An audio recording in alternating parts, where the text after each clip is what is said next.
তোমার বড় পোলাটা তোমারে খুঁজতেছে। তোমার বউয়ের অবস্থা বেশি ভালো না। নীলগঞ্জে নেওয়ান লাগবো। জি আচ্ছা। জি জি করো কেন মতি মিয়া? তাড়াতাড়ি বাড়ি যাও। মতি মিয়া তবু দাঁড়িয়ে থাকে। ছোট চৌধুরীর অভ্যাস হচ্ছে ভালো মানুষের মতো কথা বলে হঠাৎ তাড়া করে। সে কারণেই চট করে সামনে থেকে চলে যেতে ভরসা হয় না। ছোট চৌধুরী গর্জন করে ওঠেন, কথা কানে ঢোকে না? থাপ্পড় দিব। ছোট লোক কোথাকার, যা বাড়ি যা। মতি মিয়া বাড়ি ফিরে দেখে আমিন ডাক্তার বসে আছে। শরীফার জ্ঞান নেই। আশরাফ চুলা ধরিয়ে কি যেন জাল দিচ্ছে। আমিন ডাক্তার বলল, অবস্থা বড় সঙ্গীন, রাত কাটে কিনার সন্দেহ। মতি মিয়া কিছু বলল না, যেন সে আমিন ডাক্তারকে দেখতেই পায়নি।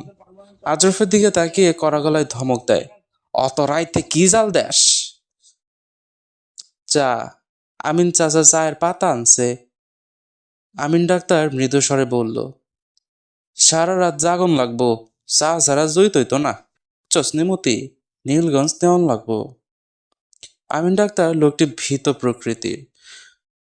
রোগীর অবস্থা একটুখানি খারাপ দেখলেই সে ব্যস্ত হয়ে পড়ে নীলগঞ্জ নেবার জন্য। বারবার বলে, রাইত কাটা সম্ভব না, রাইতের মধ্যেই বালামন্দ হইতে পারে। কিন্তু আজ রোগীর অবস্থা সত্যি খারাপ। আমিন ডাক্তার চিন্তিত মুখে ক্রমাগত হুক্কা টানে। এটি ছিল হুমায়ুন আহমেদের লেখা ফেরা উপন্যাসের একটি অংশ। আপনাদের কি মনে হয় এখানে তার স্ত্রী শরীফা যদি মারা যেত তাহলে কি হতে পারত?